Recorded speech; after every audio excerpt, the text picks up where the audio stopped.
Hello viewers, আসসালামু আলাইকুম। কেমন আছেন? আশা করি সকলেই ভালো আছেন। তো আমরা চলে আসলাম আরও নতুন একটি ভিডিও নিয়ে। তো আজকের ভিডিওতে আপনাদেরকে দেখাবো কোনো নাম্বারে কল যায় না, তো ফোন দিলে শুধু ব্যস্ত দেখায়। তো নাম্বারটা কিন্তু ব্ল্যাক লিস্টে নেই, তবুও ফোন দিলে ব্যস্ত দেখায় কেন?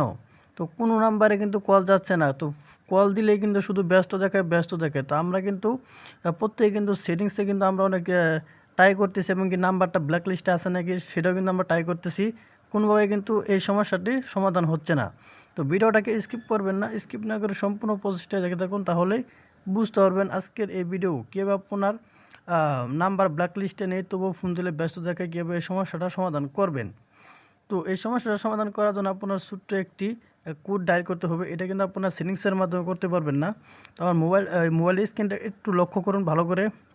তো মোবাইলের স্ক্রিনটা লক্ষ্য করার আগে ছোট্ট একটা রিকোয়েস্ট, এখন পর্যন্ত যদি আমার চ্যানেলটি সাবস্ক্রাইব না করে থাকেন তাহলে প্লিজ এখনই চ্যানেলটাকে সাবস্ক্রাইব করে পাশে থাকা বেল আইকনটি বাজিয়ে রাখুন, পরবর্তী এরকম ইন্টারেস্টিং ভিডিও সবার আগে পাওয়ার জন্য। আর হ্যাঁ, ভিডিওতে একটি লাইক করে দিন এখনই। তো চলুন আজকের ভিডিওটা শুরু করা যাক। তো কোনো নাম্বারে কল যায় না, কল দিলে শুধু ব্যস্ত দেখায়। এটা আপনার কেন হচ্ছে এবং কি সমস্যা? তো আপনার এই সমস্যাটা হলো, এটা আপনার কল ফরওয়ার্ড অপশনটা আপনার চালু আছে, তার কারণে কিন্তু কোনো নাম্বারে কল যাচ্ছে না, কল দিলে শুধু ব্যস্ত দেখায়। তো এই কল ফরওয়ার্ড অপশনটা কীভাবে আপনি অফ করবেন? তো আপনি চলে যাবেন আপনার ডায়াল প্যাড অপশনে। তো ডায়াল প্যাড অপশনে আসার পর এখানে আপনি কিছু কোড ডায়াল করতে হবে। তো এখানে আপনি ডায়াল করে দিবেন #002#। তো কোডটা একটু ভালো করে দেখে নিন, #002#। এই কোডটি আপনি ডায়াল করে দেবেন। তো যেই সিমে আপনার এই সমস্যাটি দেখা যাচ্ছে, তো সেই সিমে আপনি ডায়াল করে দেবেন। তো আমি 1 সিমে ডায়াল করে দিলাম। তো ডায়াল করার পর এখানে দেখতে পাচ্ছেন কল ফরওয়ার্ড সাকসেসফুল।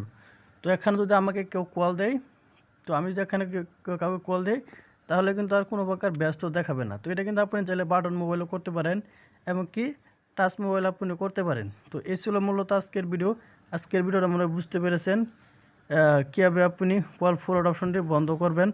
তো যাই কল দিবে আর কোনো প্রকার ব্যস্ত দেখাবে না। তো ভিডিওটা যদি ভালো লাগে তুমি একটি লাইক করে দেবেন, আর প্লিজ চ্যানেলটি সাবস্ক্রাইব করে আমাদের সাথে থাকবেন। তো সবাই ভালো থাকুন, সুস্থ থাকুন, খুদা হাফেজ।